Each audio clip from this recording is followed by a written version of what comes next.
The following is a production of Texas Lutheran University. For more information, please visit tlu.edu. I will respect the dignity and essential worth of all persons, including myself. These simple words are the backbone of the 2014 Seguin Respect campaign. No matter how old you are, regardless of your race or culture, gender, sexual orientation, nationality, we urge everyone in the community to sign the pledge and join us in affirming community through respect. Good evening. My name is Tim Barr. I direct the John and Sandra Moline Center for Servant Leadership here at TLU. On this cold evening, I want to warmly welcome you to campus if you are not from TLU, part of the TLU community, and particularly to tonight's event entitled Socially Responsible Investment, Respect, Dignity, and Profits. About 2 years ago, a group of community members, TLU faculty, staff, and students began to work on what is now the Seguin Respect campaign. We wanted to do something that was collaborative, that brought people together, but also made a difference in this community. And 30 organizations later, with 20 different events planned and a variety of supporting activities ranging from book discussions to weekly columns in the Seguin Gazette and public service announcements on KWD AM 1580, our goal remains to affirm this community, to build this community through respect. Tonight's event is an excellent example of taking the theme of respect and really plunging deeply into it through a single topic. Proponents of socially responsible investment are concerned with respect not only for investors and management, but also employees, ecosystems, and the larger public. In these conversations, I've often heard of the importance of corporations recognizing their accountability to stakeholders, not just shareholders. How can we ensure that in the drive for greater profits, companies also maximize the values of respect and dignity for all of life? Briefly, I want to name the other members of the planning committee responsible for tonight's event: Dr. Justin Dubas, Dr. Annette Sitzler, Jessica Anderson, and myself. We are all deeply thankful for the support of the Brown Endowment, the principal sponsor of this event, as well as the contributions of the Department of Business, Accounting, and Economics, and the John and Sandra Moline Center for Servant Leadership. So at this point, I will turn this over to Dr. Justin Dubas, Assistant Professor of Economics, who will come forward to introduce tonight's two speakers. As Tim mentioned, I'm Justin Dubas. I'm Assistant Professor of Economics here at TLU. I have the privilege of introducing our two speakers. We have Sister Susan Mika.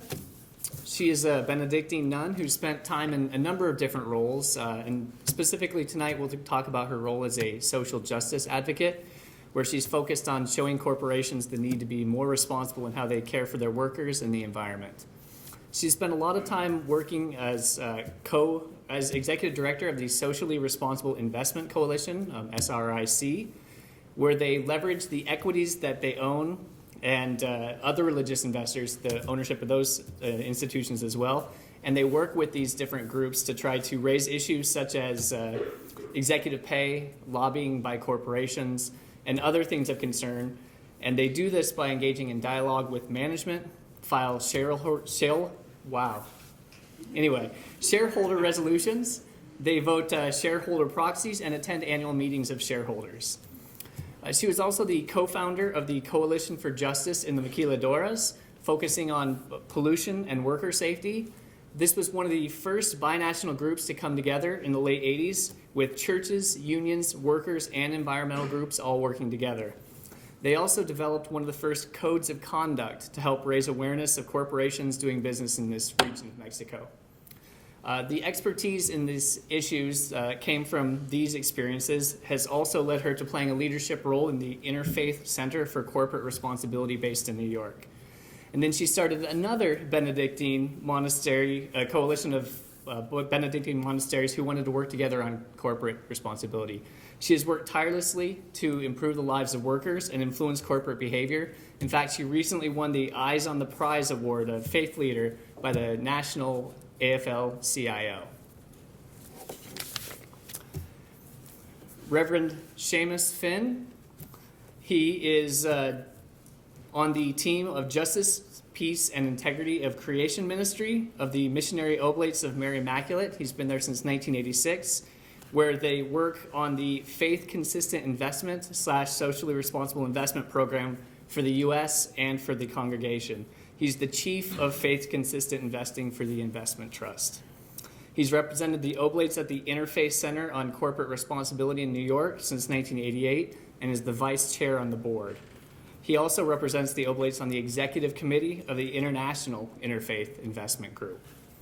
He believes that the active integration of faith and values of the religious community into their advocacy efforts in the public sector, with corporations where the Oblates are shareholders, and into their financial investment decisions can help promote sustainable human communities and more responsible corporations. So tonight what we'll do is we'll have Father Séamus come up and talk for around 15-20 minutes, and we'll follow that with Sister Susan, and that'll leave us with about 20 minutes for questions and answers. And with that, I'd like to turn it over to Father Séamus.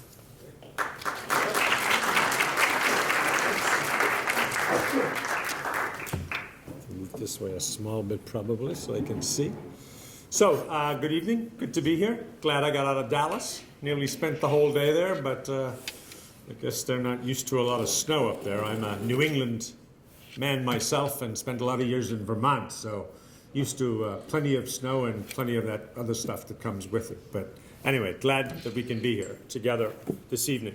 I'm going to focus more on the national and international dimension of this conversation, and then Susan will focus on the more regional and local. But you can flip along there and we'll see what we come up with, Tim. So this is basically US CIF is kind of, in the United States, the Social Investment Forum. And today more than 1 out of every $9 under professional management in the United States is invested according to strategies of sustainable and responsible investing. Okay, that's a fairly big number, right? The individuals, institutions, and investment companies, money managers, and financial institutions that practice SRI seek to achieve long-term competitive financial returns together with positive social impact. SRI strategies can be applied across asset classes to promote stronger corporate social responsibility, build long-term value for companies and their shareholders and their stakeholders, and foster businesses, generate jobs, or introduce products that will yield community and environmental benefits. So that's kind of the introductory statement that the CIF has put forward over the last number of years, and it brings together a few of the things I'm going to talk about. First of all, corporate social responsibility. So that's focused on the corporation. We want them to be responsible socially in the community, the way they treat the environment, the way they treat their workers. Socially responsible investing is coming from the part of the investor, right? I want to be responsible in which companies I buy shares in, which bank I put my money in, which businesses that I frequent when I'm shopping, whatever. But that's coming from me. And then the third one I want to introduce is faith-consistent investing. So under socially responsible investing, there's also a significant number of people who want to invest in the capital markets or in companies because they're inspired to do that by what they believe, right? So it's coming from their faith belief about what they think their reason for being in the world is and where they're going. So there's a faith dimension, there's a socially responsible dimension, and the corporate social responsibility piece comes at it. So what are some of the things that people are interested in and concerned about when they're acting out of those principles? And this is just a very small example. Somebody may not want to be near any company that violates human rights. Somebody maybe has seen lots of the damage that tobacco has done in their families or their communities. They may want to avoid all tobacco companies. And I'm not going to go through all of these. You can read them for yourself. Alcohol, gambling. Catholics have no problem with either of those two, by the way. Weapons of mass destruction, adult entertainment, employee discrimination. So this would be an example of how you or me as an investor might say, these are things I don't want to invest in, or these are These are companies that are doing this, are involved in these businesses that I don't want to be associated with. Okay? So this gives you a sense of the growth of sustainable and responsible investment from 1995 to 2012. So moving on pretty close to 20 years, right? And you see it starts down here. This is in billions of dollars. So it's been a significant growth. It now results in about 15% of invested assets in the U.S. The responsible investments in the U.S. equal the combined GDP of Brazil and Canada, about $3.74 trillion. So that's the aggregate amount of money that people who are concerned about those issues that I said earlier, that's the amount of money that they're looking at as investing. Some are individuals, some are foundations, some are pension funds, some are labor unions. It's a wide variety that religious congregations, foundations for universities, investment committees for colleges or schools. This was mentioned in the introduction. Here are some of the things that they might do. ESG means they incorporate into what they're looking at environment, social, and governance concerns, right? So some of those categories that we looked at earlier are about the environment. Some are about social, about human rights, how their workers being paid. The others are governance, right? Does the company that I'm investing in, do they publish an annual report that I can understand, right? Is it available online? Is it guaranteed by some accountant who's responsible? There's a number who file shareholder resolutions. We often forget that if you own a share in a company, you're a part owner, albeit a very small owner, but you are an owner and it comes with rights and responsibilities. So some file shareholder resolutions. And then down at the bottom, 61 billion is in community investing. And that's an example that people may take a piece of their portfolio, 5%, 4%, 8%, and say, you know, I want to invest it locally in stuff that's going on locally, affordable housing, small businesses, whatever. So that's a small example of how it breaks down. This would be some of the resolutions that people file, the stockholder resolutions, or the conversations that they have with companies. They're often about, more and more these days, ever since Citizens United, they're about what political parties or political candidates companies are making contributions to. Because when a company makes those contributions, quite often, it's the shareholders' money that they're doing it with, right? So you'd like to know exactly who they might be where they might be putting the money. If they're doing it as in a personal capacity, that's different. Environmental issues that may be non-climate, that was a big one. Water, air, contamination, pollution. Climate change is obviously a big one. Equal employment opportunity and sustainability reporting. If I'm investing in a company or in the market and I'm not only looking for a quick return quarter by quarter, but if it's a pension fund and I need to have some sense that the company is going to be around 20 years from now or 30 years from now when I'm going to collect my pension, then I want to know that it's a sustainable operation, right? And that it's not going to go bankrupt. Okay.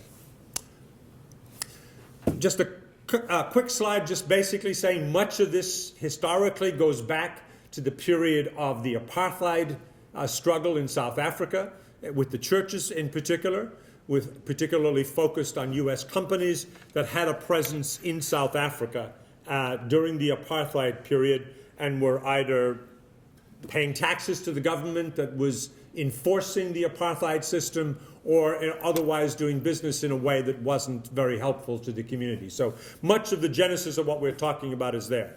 Faith-based SRI Investor Coalition, we talked about that a little earlier. The Interfaith Center for Corporate Responsibility is a global coalition of about 300 institutional faith-based investors from Catholic, Jewish, and Protestant communities, representing over 100 billion in assets under management. And that 100 billion can be foundation money for a school, it can be pension money, it can be money set aside for a particular project, it can be money set aside to take care of their aged and infirmed. So that gives you some sense of what it's about. It's been around now about 42 years, and www.iccr.org will give you all you ever wanted to know about it. And they just launched a new website about 10 days ago, right? Good. Here's some of the issues that people are talking about these days and concerned about at ICCR. Human rights, a lot of attention on human trafficking and slavery. Believe it or not, it exists still in the world in lots of places. Particular kinds of bondage, often involving child labor, but also different kinds of indentured servitude. Food safety and sustainability is huge, right? People are concerned about what's in the food they're eating, whether it's chemicals or whether it's any kind of fertilizers that are introduced into the process, where there may be different kinds of allergies involved, GMOs, non-therapeutic use of antibiotics, all those kind of questions. Others about environmental health. Fracking is a very big issue. Fracking is actually a very big issue globally. I was reading recently while I was traveling, huge issue in Poland, a huge issue in the UK, obviously an issue here in Texas, also North Dakota, Canada, you name it, where people are looking to explore and extract oil and gas products. This is an issue around how is it possible that this can be done safely without the introduction of too many toxic chemicals and endangering the landscape or creating any of the other impending dangers that can result. Water safety is also huge, right? A big issue here in Texas, but how do we look at the way we use water? How do corporations look at the way they use water? There are some that are very obvious, right? We've talked to Coca-Cola and said, you were using 3 liters of water to make 1 liter of Coke. So how do you get that down to a much more realistic ratio? And the company was intrigued by that, all right? The company was interested in that because they had lots of trouble with water in India, but they're continually growing as a company, so they're looking for ways in which maybe in 5 years they can get it down to 2.5. In 10 years they can get it down to 2. But it's certainly in their long-term interest to try and figure out the water question. And if you look at their website, you'll see they're doing lots of stuff in the 5 great rivers of the world, the Mekong, the Mississippi, the Danube, trying to do research in terms of water, how it affects local communities, what their impact is. Financial services we could talk about forever, but we're just coming out of the near second depression and Great Depression of the financial crisis of 2008, how to figure out what the responsibility of the banking sector, the investment sector, the financial services sector remains a huge and very important issue. And then the last one is health. I don't think I need to say much about healthcare and health reform, so we'll go on.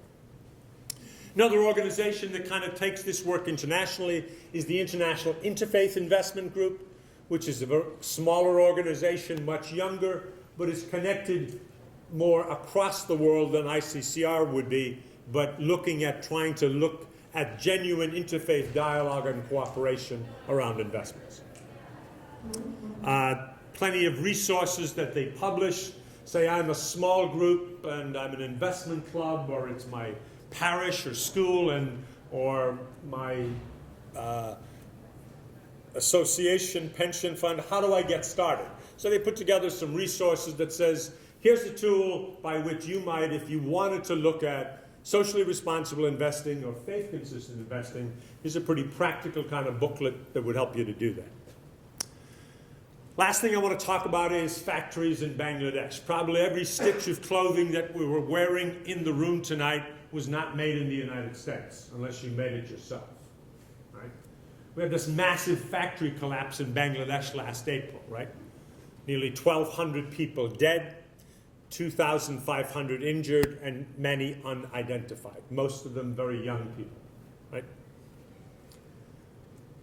The issue being, how does one connect to my personal responsibility about the clothing that I'm wearing and the shopping that I'm doing in a responsible fashion so that I'm able to address the companies who are part of that particular supply chain without demonizing necessarily the companies. We'll go through this quickly. investors called for Bangladesh factory reforms, and this was a sign-up campaign that we conducted. We collected 200 organization signatories with assets in excess of $3.1 trillion and sent that statement and campaign to the companies. Who are the companies that are involved? They're broken down. Well, I'll skip this one because it's a bit. So these are some of the companies that there are about 200 major retailers in the world. You may recognize some of these. Do you recognize any of them?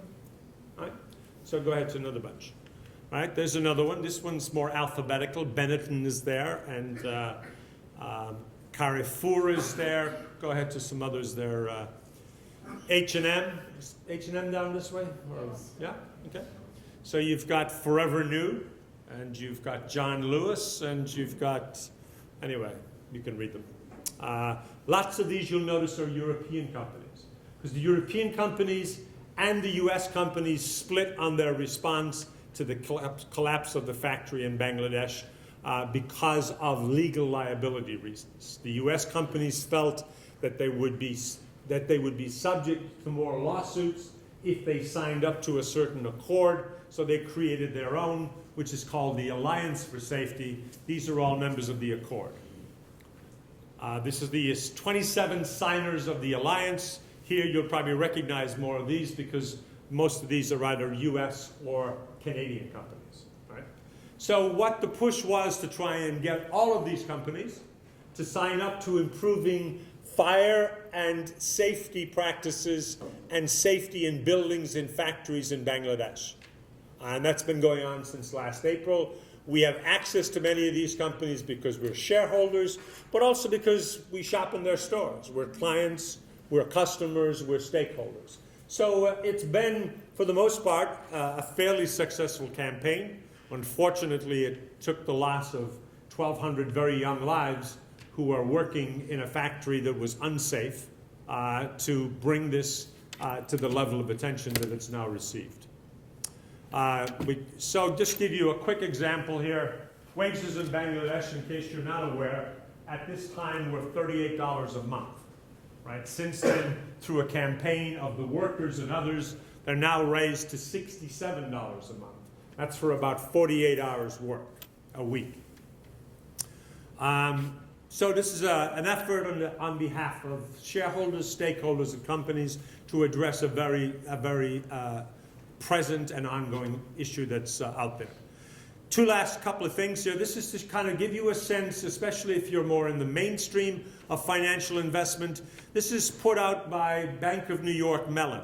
And it says, as chart 2 highlights, over the past 18 years, and this is important, we see very little difference in performance between somebody who invested their money with a socially responsible or faith consistent in screen in how they were doing it, or somebody who didn't want any screens and simply wanted a return on their investment by putting it in the S&P 500 or the Dow Jones or any other exchange-traded fund. Morgan Stanley, just this past November, started an Institute for Sustainable Investment. All right? Morgan Stanley, one of the big asset management companies in the world, still, I think, now probably huge in its investment banking and services, has obviously decided that it's good for their business to create a fund that promotes sustainable investment. One last one is the Green Bond Principles were just created last year as well and just launched in January of this year. This was Green Bond Principles suggest a process for designating, disclosing, and managing and reporting on the proceeds of green bonds. This was launched by Bank of America. I think the name itself will tell you what it's about. But what each of these three last slides say to me clearly is that from a period when there was great resistance to introducing anything into the investment process in terms of money management besides pure profit, the introduction of environmental concerns, social concerns, and good governance concerns has not made a huge difference on returns that people are making. And as a matter of fact, most people would say that they're guaranteeing much more long-term profitability. I think that's the last one. This is just an example of what these bonds are investing in: renewable energy, sustainable waste management, stuff you're pretty familiar with, clean transportation. That's it. Okay? I think that was a little bit more than 15 minutes, but I tried to keep it there. All right.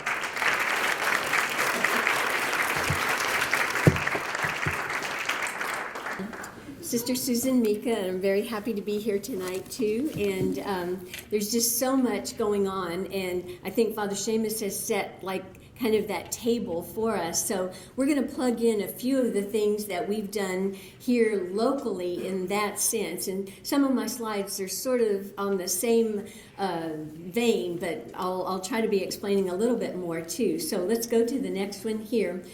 When we're talking about approaches to SRI, some of the things that we talk about is you may not own stocks where you question what the company makes or is involved in. And I think you saw a number of those areas already. And but it is a way that we express what it is that we want to say and do with our money. Or you might choose to buy a stock and raise the questions. Some of the areas that, for instance, like our sisters, I'm with the Benedictine sisters, we didn't want to be in certain stocks, and so we didn't purchase those kinds of things, like some of the defense contractors and things like this. Well, when we went to Mexico and saw all of the things that were happening there, one of the main companies was General Motors, and it was on that list. So we couldn't own it. So I went back to our sisters and said, well, they have 75,000 workers in Mexico. We need to be at the table. Can we buy that stock? So we bought that stock. And I'll say a little bit more about that, but that's an example of where you're saying, okay, what's the greater good here so that you can be involved? You have to have that ownership. Or another thing would be part of a mutual fund where you buy shares in that fund. And there are a number of funds whose titles say socially responsible or green. And I think those are some of the examples, too, that Father Séamus was speaking of.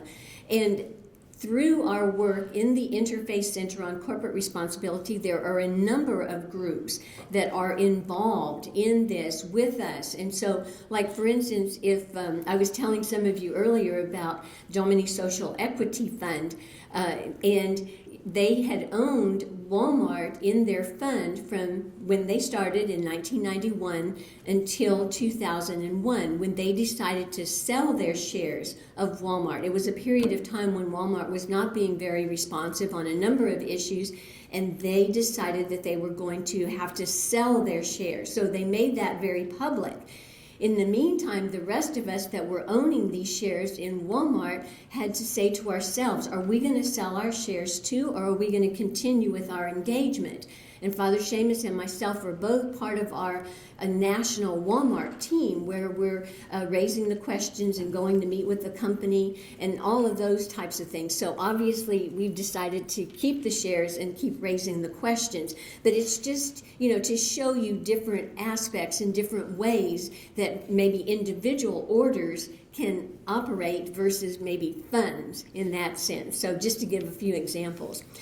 And what are the rules of engagement here? We talk about resolutions, and so as investors, we have to own $2,000 worth of the shares continuously for 1 year in order to be able to file a stockholder resolution. We're limited to 500 words. The company says the date by which it has to be in. We have to follow that. It has to be filed in a timely manner, and it's actually a legal document. I say this because, like, if I write a letter to a company and it's not a shareholder resolution, they could put it in the trash and not even answer me.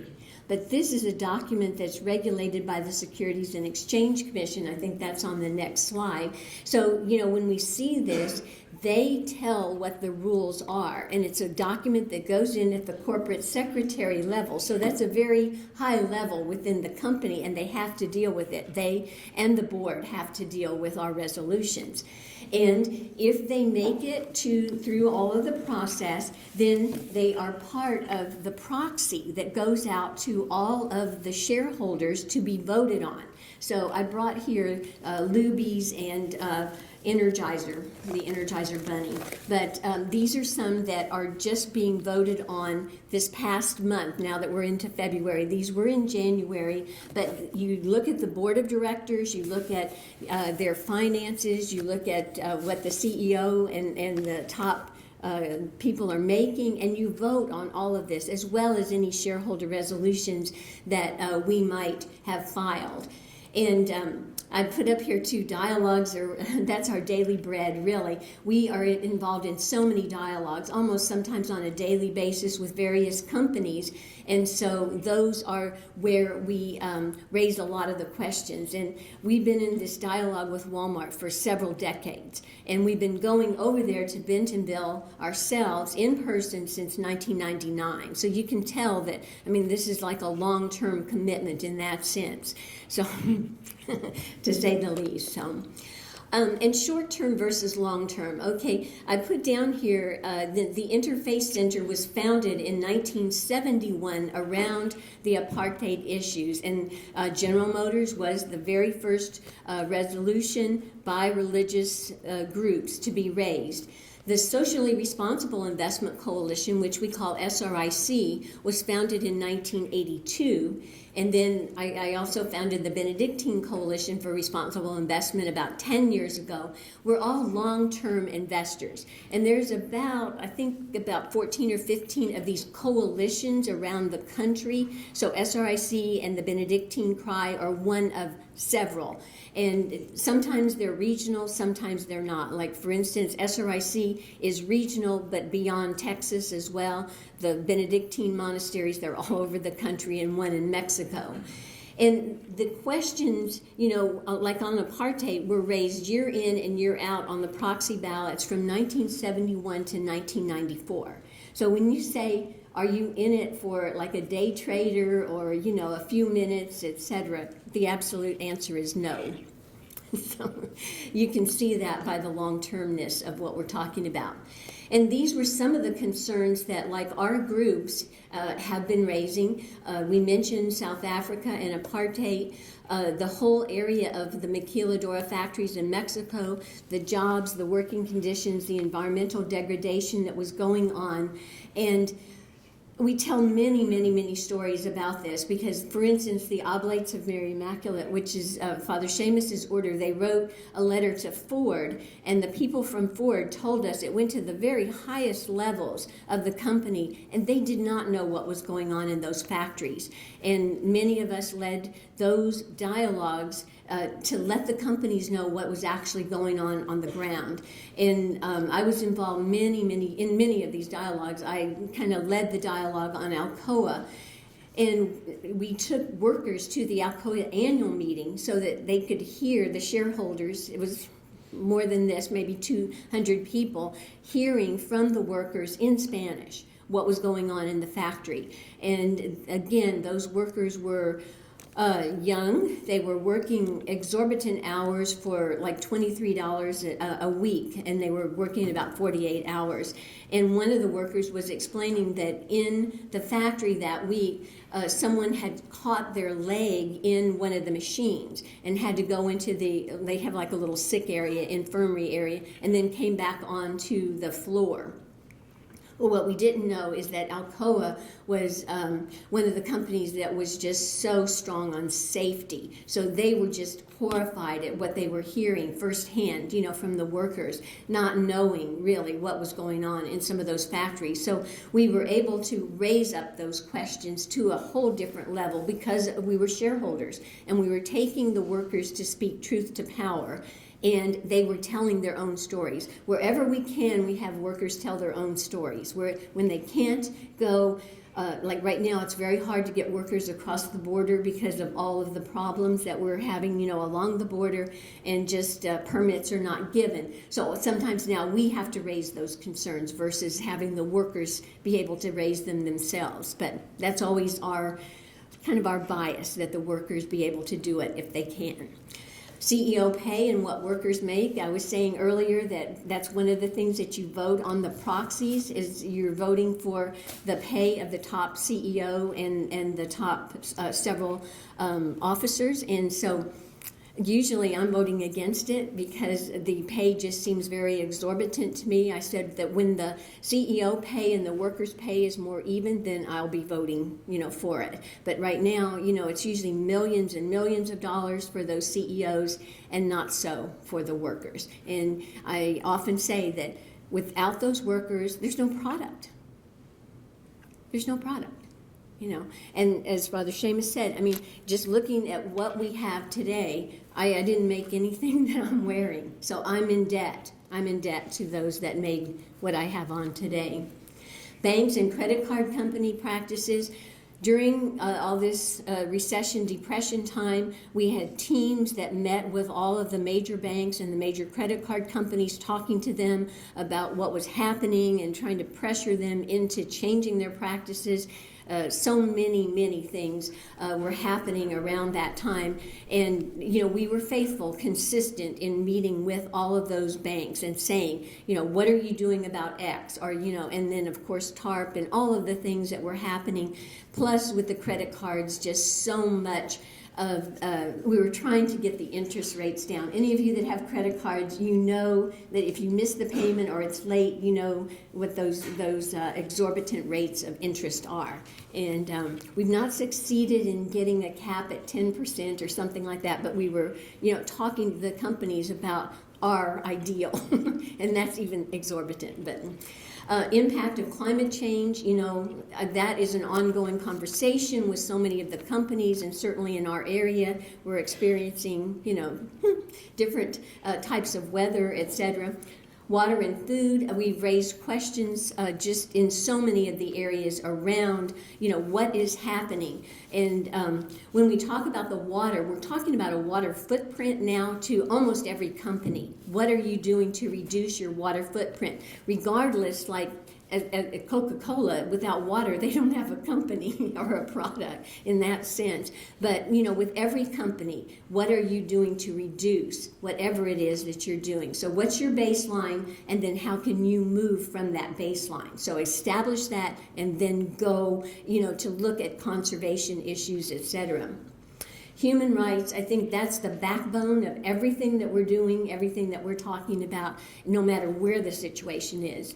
In human trafficking in the Super Bowl, some of you may have heard of some of these efforts. We started them a few years back when the Super Bowl was here in Arlington, in Dallas, at the Dallas Cowboys Stadium, trying to raise awareness about what goes on in human trafficking with a lot of these major sports events and that type of thing, so that the hotel and motel personnel could be more aware, police could be more aware, and that type of thing. And the people that just hosted the Super Bowl now at MetLife Stadium in New York and New Jersey, they had about a 2.5-year advantage of being able to talk to hotels and everything about all of this. We were able, back in about 4 years ago, I think, 4 years ago, we were able to raise questions with about 38 of the hotels and motels right around that area to see, were they training their employees to see, and notice any signs of human trafficking? Did they know what to do if they had suspicions? This type of thing. The groups now were able to, because of New York, New Jersey, and Philadelphia, it spread so massively, and they had so many more volunteers and everything. So it's one of those things where you establish a template and people just keep going. It's so exciting, to know that more people are raising those questions. And we got an email from one sister that had been going and visiting some of the hotels, and 4 of the hotels that she visited would allow them to put a bar of soap with the 1-800 contact number in the shower, because sometimes that's the only time the person is by themselves. And so to me, that was just, it was just, sometimes the victories are so small, but this was a very big victory in the sense of 4 hotels in that area agreeing to do that.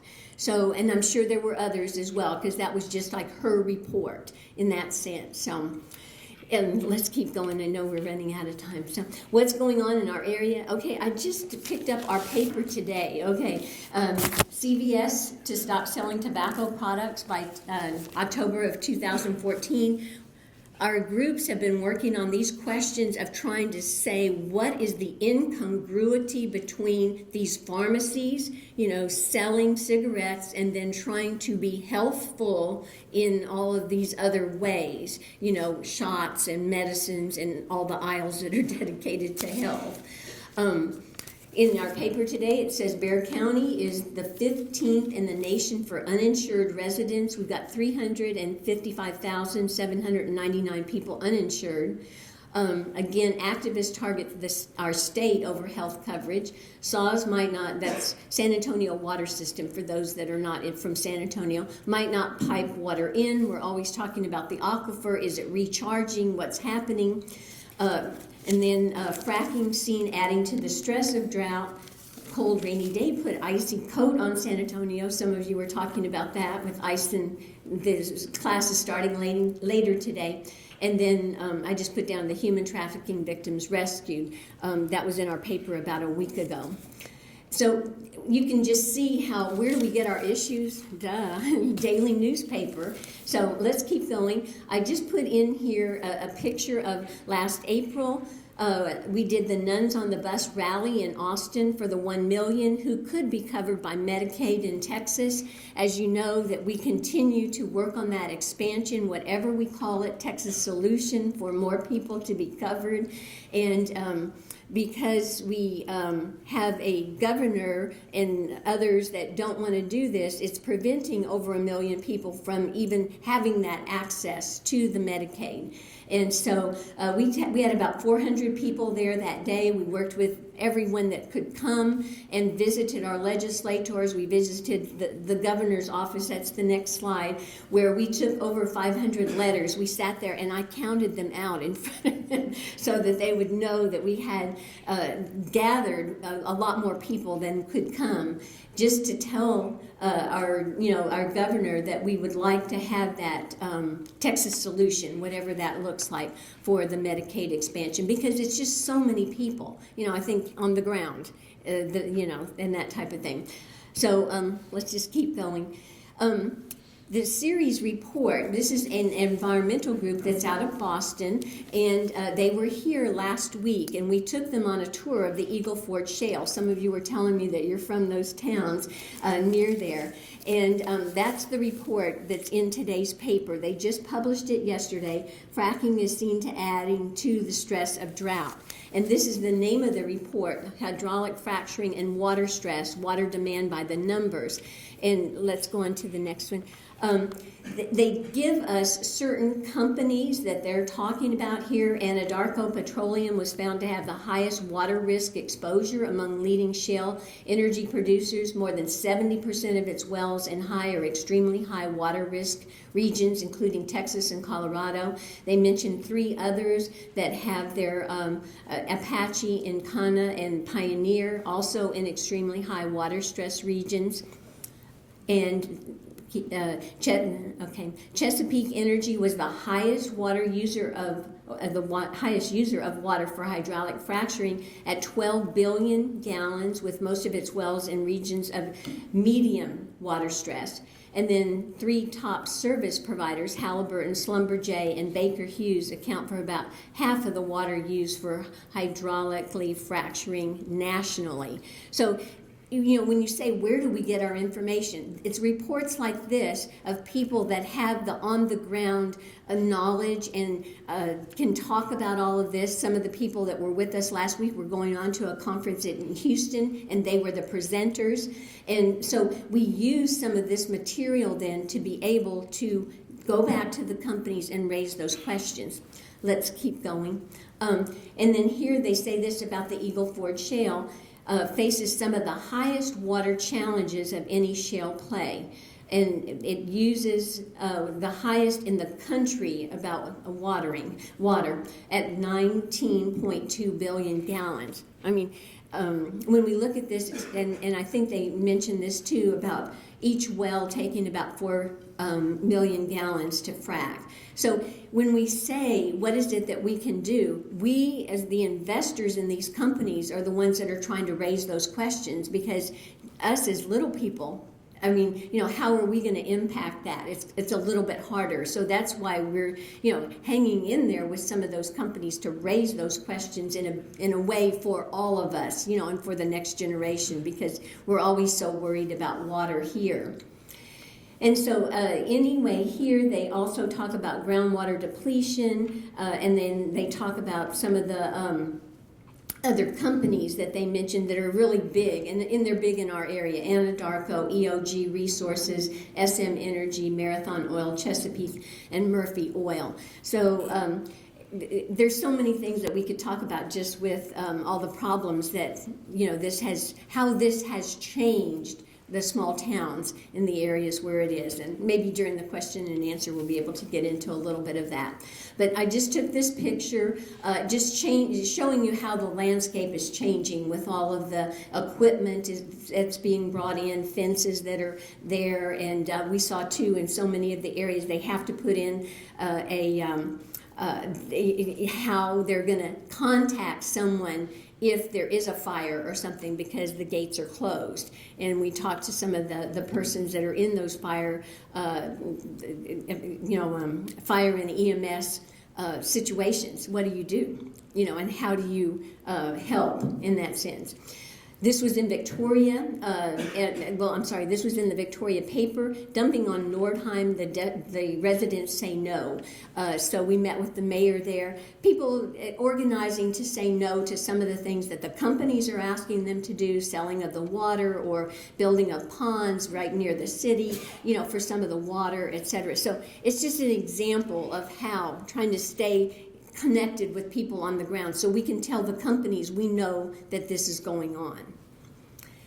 And, you know, here, what can you do? And I know that a lot of you are students, so I put, like, just help research these topics. We can always use research. If you want to get a hold of us or talk to us, you know, be informed, integrate all of this into your life values. That's what we're asking, that we all do that. So whatever that is. And continue to recognize the interdependent connections between your daily life, my daily life, and corporate America. I brought just a baseball. I'm a baseball fan, and you know, at one point in time, I went to Haiti to find out, you know, how these baseballs were made, because there was a lot of questions with those companies. And so now they're no longer in Haiti, they're in China or someplace else. But these are relics in that sense. But we saw how the women had what they had to do in order to make these baseballs. And I mean, you know, and these are things that we take for granted. Some of you were telling me you're on the teams here. Who makes the football? Who makes the baseball? Who makes the basketball? I mean, you know, when you look at all of that goes into it. So you might say, well, some of this stuff doesn't affect my life, but it does. It affects our life every day. I mean, I think that's our whole point here. And educate yourself on options for investment and make informed decisions when that opportunity happens. Because I know, like, not all students, you know, have access to investments. I know some of you are with the investment team, which is very, very exciting, and you're coming up with ideas of what for your group to invest in. Some of us haven't had that opportunity yet, but when it comes up, think about all these things that we're saying. And I think the last thing is just speak up. So that's it for me. Thank you.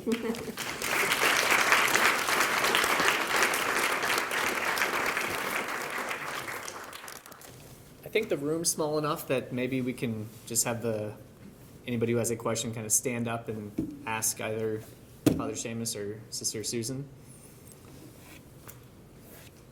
So let's open up the floor. Any questions that you might have? I heard the strategy about staying connected so that you can have an impact.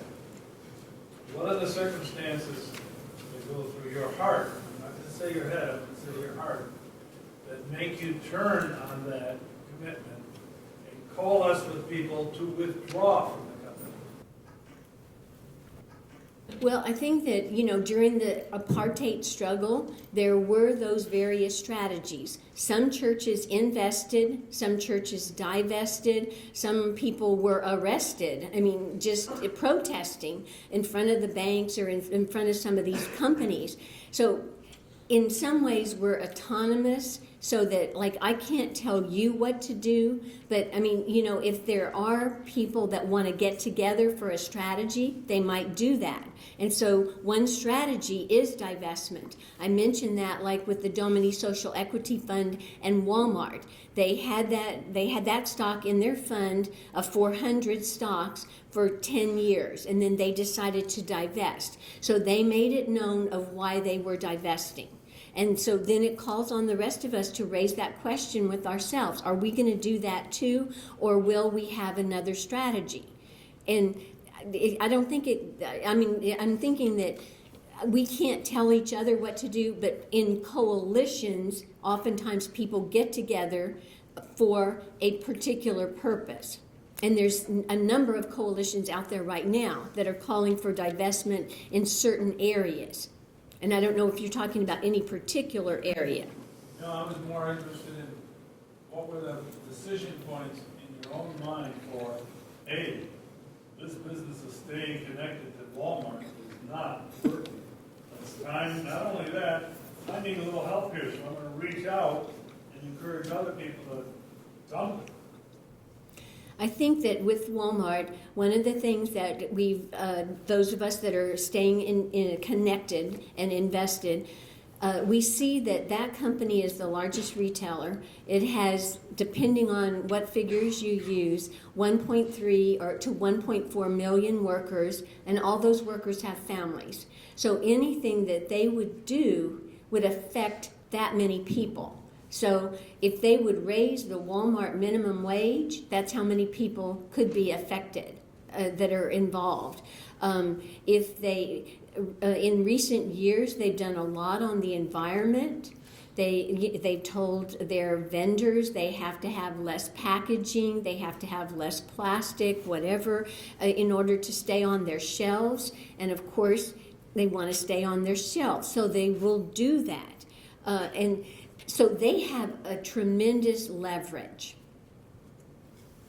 I don't know if Father Séamus wants to add anything to that. There are a number of divestment campaigns out at the moment. The most recent one is the Holy Land Principles about Palestine, the West Bank, and certainly a number of banks in the Netherlands and in pension funds in the Netherlands have taken all their money out of the Israeli banks.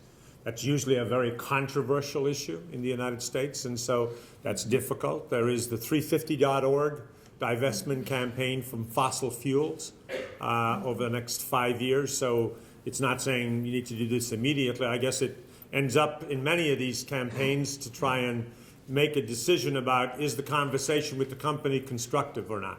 Or do you feel like you're accomplishing anything? And for that reason, lots of these funds we've talked about, they don't hold any mining companies because they just feel like that sector of the economy is basically not responsible in terms of the way that they extract product from the earth all over the world. So their easy answer is no mining companies.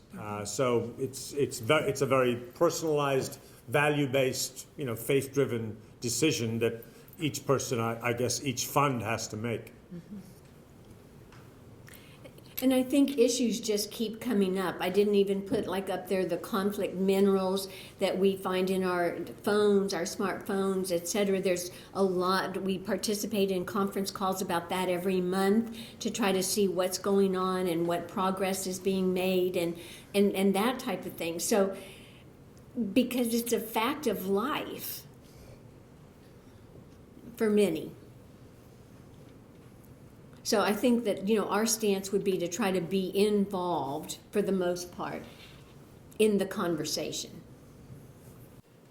Just a month ago, there was, I think it's on the MacWatch blog that monitors Apple behavior, an article that was very critical of Apple's board because there are no women who serve on that board. I don't know whether those are any issues that you all engage in or not, but I would appreciate if you would speak to that because of the glass ceiling and the diversity of wages between men and women and so on? Yeah, I mean, the ones most recently that I've been involved in, because I covered mostly the banking sector, is that I think most investors, responsible investors, would say that on the board of directors of most of the major banks in the United States, particularly the investment banks did not have the background, in other words, to deal with risk management. And when you got into talking about credit default swaps or derivatives or interest rate swaps, many of those folks on those boards of directors would tell you they simply didn't understand those tools or those instruments. So we put a lot of pressure on them and JP Morgan Chase, two of their directors didn't get a substantial vote at last year's annual meeting, and so they were replaced over the summer. So there is that pressure to try and look at the quality of the directors because of the responsibility that they have. They're supposed to represent the interest of shareholders. So there's a much higher threshold of screening that goes on now in relationship to who's going to serve as directors. When you look at and I meant to mention this earlier, the near financial collapse of September 2008 and the consequences of that destroyed $17 trillion worth of wealth. Right? So just pause and ponder that for a minute in terms of people who lost jobs, who lost homes, who lost pensions, retirement, you name it, and you could probably add to that list. $17 trillion was destroyed in the near collapse of September 2008. So that goes back to the question of what were the boards of directors of many of these institutions doing in terms of their oversight of responsibility during that period. Susan can say the glass ceiling thing has been an ongoing concern of ours that we look at frequently. Yes, yes. And just to add about the banks, one day we were walking through kind of Wall Street over to wherever Bristol Myers Squibb has their headquarters, because we were going to a meeting there and the UN was meeting, and so a lot of the streets were cordoned off, and it was around this time when all these workers from the banks were losing their jobs. And here's a man in a full suit, and he's got a sign. I wished I had a camera that day to take a picture of it because it's still in my mind. You know, I need $20. Could you help me with my mortgage? I mean, I'll never forget that, because he had been laid off and he's standing there in his full suit with that sign. I'm like, oh my gosh. So, I have a story about a local bank, Frost Bank. We raised the question of no women being on their board in the 1990s. And we filed a shareholder resolution with them and asked them about that. And so come to find out that they had a board of all white men, and then they had an advisory board that was diverse. And so we met with them and asked them what they were going to do, and they, as I was saying in the beginning, the SEC has all these rules, Securities and Exchange Commission, about how all these things have to be done in a certain timely manner, etc. And their lawyers had to challenge our resolution, and the time was already passed by the time we were meeting, but they didn't know this. So I'm telling them this, and they go, well, what are our lawyers doing? I said, I don't know, but you already passed the time for challenging this. And so they said, well, what's the solution? We said, I think that you could merge those two boards, the advisory board and the other board, for just a starter. Oh my goodness. Well, we'll have to think about that. And so we told them we would withdraw the resolution for 1 year and see if they did it. And I still remember, because it was Super Bowl Sunday, I was still calling the man that's now the president and, telling him that we would agree to do that, because I had to go back to the sisters and the other groups that had filed with us to make sure that that was okay. And sure enough, they did it. So it's a good news story. It can happen, and it can happen when we think outside the box. You know, when we were talking earlier, that's what we're talking about, thinking outside the box. It's not all about the money, it's not all about the profits, it's about people. And it's about, like, how can we do this within some of the structures that these companies have to operate in. And they're in our communities. So, and the glass ceiling, it's come up this week very, very clearly because General Motors has the first woman CEO of any, major car or automaker company. And NPR, I think it was last night or the night before, was revealing that her salary is about 1/2 or so of what the previous CEO was receiving. And so now that it's public and there's all this worry and concern and publicity about it, they're saying, okay, well, in a few months we're going to publish the rest of her salary or whatever other benefits she's going to get, her perks. I said, isn't that interesting? Isn't that interesting? So the fact that it's public and the publicity is happening, oftentimes that's what is changing things. So the fact that this has been revealed now, because I was very excited that she's in there because she's come up through the ranks. It's not like an outsider coming in. She's come up through the ranks and that type of thing. And that's exactly what we're talking about here. You want the expertise. You want people that are going to know what to do, and board members that can stand up and raise those questions. And sometimes that's not what happens. We call them interlocking directorates. And, like when we were a child, we had these little signs where, you had like, I don't know, whatever. That's what happened. You're on my board. I'm on your board. I'm going to approve your pay package for, 10 million, and you're going to approve mine for 12. Okay. Oh yeah, that's a good deal. Understand? So that's what happens sometimes. And I was at a General Motors meeting once. This was quite a number of years ago, where they actually had a resolution asking how many boards should one of their persons be on, because she was on like about, I think, 8 or 9 boards. That's a lot of boards to be on, because you're supposed to be on committees for those boards. 8 or 9 company boards is what I'm saying. So that was kind of an interesting question. So you talked a little bit about political contributions. Given that the short-term goals of firms sometimes conflict with what your goals are, would you like to see a change in the Supreme Court's decision to uphold firms as a private entity and have a right to free speech and uncapped political contributions? I think on political contributions, at this stage, I think we're most interested in asking companies to disclose, right, to be transparent about what different levels they're contributing at state level, federal level, city level, regional level, and let the shareholders and the stakeholders decide from that point of view. We were not pleased with the Citizens United decision, because we believe it tipped the balance in favor, strongly on the side of corporations influencing elections and influencing the political process.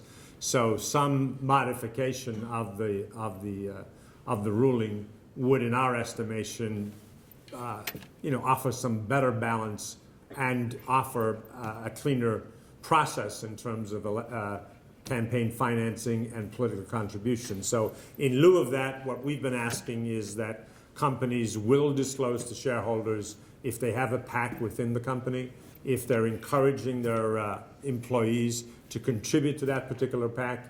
We're also doing that about lobbying in the same way, but on the political contributions, some companies have been pretty transparent. Some have come forward and been clear that they don't make political contributions. Others are saying, yeah, we do have a PAC, but individuals can also make their own decisions. So I think they're recognizing that it doesn't look good. It doesn't, in terms of shareholders evaluating them, first of all, if they're not transparent about the money that they're contributing to particular political parties or to political candidates, it's to their detriment in terms of their reputation and their image. Mm-hmm. And I think sometimes what happens is, like, we met with MetLife, and they had thought about this, but they hadn't done anything really about it. And so they were able to say, well, those sister shareholders want us to be more transparent. And so they took that back to their board. We met with their corporate secretary and several other people. And she said, too, we've thought about this, but we haven't done anything about it. But you're bringing it forth in a shareholder resolution, so we have to look at it, and we'll take it to our board. And so there's, I'm not sure if I'm saying that exactly right, Corporate Accountability Project. They give them grades, and they make that public each year. So they had not gotten a very good grade at all. And so they were anxious to improve their grade. So this was one way in which they could listen to the shareholders and listen to these outside groups. So the next year, then they did it. We withdrew the resolution, same thing, we gave them 1 year and said we'll be back if not. And so they did it, and then they improved their grade significantly. But I mean, this is just an ongoing thing, because this is another whole talk that we could tell you about, because sometimes what they're giving to is just almost directly in contradiction to what they're telling us over here. You know, I mean, and so that's why we're raising that question over and over again. You say this, and that PAC does this, or that group does this, and how can you reconcile the two? And it's just like, we were saying earlier about CVS, saying, okay, well, we're going to go more in the health areas, so we're not going to do this, and they're giving up $2 billion. That's a big decision. That was a very big decision. And we've talked to Walgreens and Target and Walmart and all these other pharmacies about these same questions with the tobacco sales. But that was a big, big decision on the part of that company. I mean, it's small in one way in view of all their sales, but it's still an impact. And so I got some emails today. Which one's next? Who's going to cave next or something, and we don't know that. But, just know that we've been raising those questions for a very long time about their mission, and then what do they sell? What does that say about their mission? But thanks for raising that. So. When you're investing or choosing a company to work with that, do you go for more resolving these ethical issues, or do you look at profitability from your investment? How big of a role do each play into your decision? I'll let you start with the oblates, and I'll say something about the sisters. I would say that this has been a process that folks have been engaged in over a number of years, and as I think the research that I showed from Bank of New York Mellon has clearly suggested that the ethical company that's responsible will, in the long term, outperform the one that is not. So that I think the benefit on our side at this stage at the moment is that there's a lot more information available. There's a lot more research out there. There's a lot more different ways in which one can measure and hold accountable. So whereas before the argument was continually, well, if you want me to be concerned about trees or you want me to be concerned about safety, it's going to affect the bottom line. And I think that was able to win the day for a number of years, because the standard investment asset manager argument was, the purpose of the corporation is the maximization of profit for shareholders and others. I think what now the body of data that's been collected over the last 20 years at different universities has clearly begun to demonstrate that if I'm a pension fund and you're paying into the fund and you're 24 years old, on the other side of that, somebody is 65 years old and I'm having to pay something out. So that if I'm a fiduciary and responsible for the pension fund, I'm going to have to figure out in some way, are the companies that I'm investing in, are they going to be around, are good performers 30 or 40 years from now, so that the return that I need to pay your pension is going to be there. So I think in many ways the two lines have come together much more closely. So whereas in the past some of that relationship might have been seen as antagonistic, I don't think we're interested in demonizing corporations. That's certainly not my intent. but we are interested in holding them to a certain level of responsibility in the different areas we've talked about, because we believe that's good for the investor, it's good for the company, it's good for the communities where they operate, it's good for their workers, it's good for the environment. And I think slowly but surely the needle is shifting in that, so that you do find, as I said, Morgan Stanley wants to start an institute on sustainable investing. I'm not sure that anybody at Morgan Stanley would have thought that was a good idea 10 years ago. We asked them the other day about that, and they said, we're starting it because more people who want to use us as advisors are asking for it. And so from their point of view, it's a win-win in the sense that they get more clients and they're able, therefore, to offer a product that's responding to what people are asking for. And I think that, like some groups will do this for their whole portfolio. Some groups will set aside a certain part of their portfolio and say, we will invest in those companies to be able to raise the questions. Because as I mentioned there, you have to hold that stock continuously for 1 year. And in this day and age where you hear this on TV in these, commercials, oh, we were in for just, a few minutes and then we made money, or the day traders and that type of thing. We're not that. So we're in it for the long haul. Nobody wants to lose money, believe me. So, our advisors and our boards, they're all watching all those kinds of things.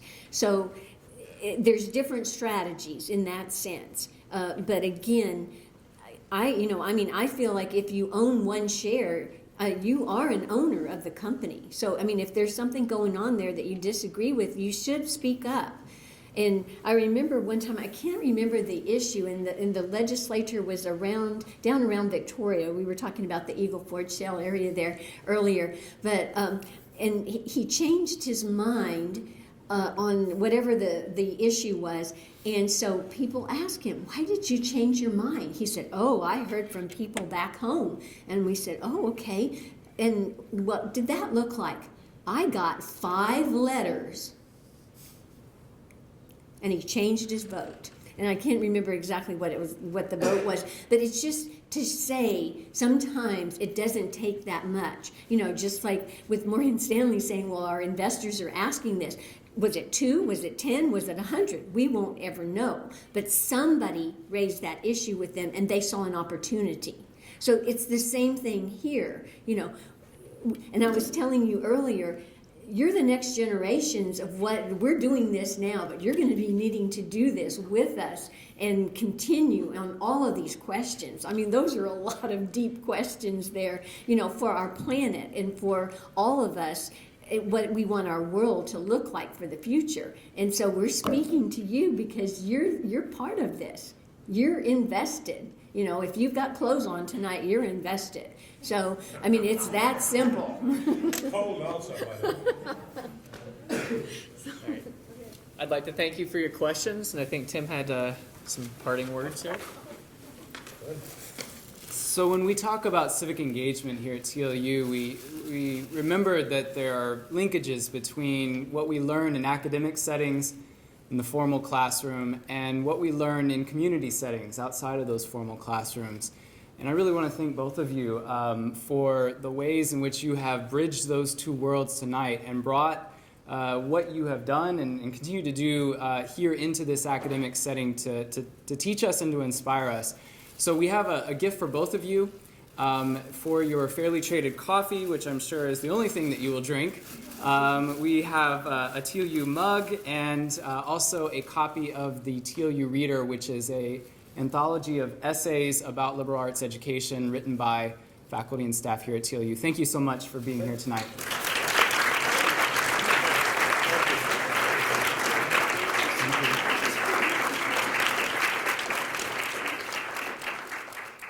Students at TLU engage in high-impact educational experiences that include civic engagement, aesthetic expression, critical thinking, and a focus on intercultural knowledge in a community that welcomes the interplay of faith and reason.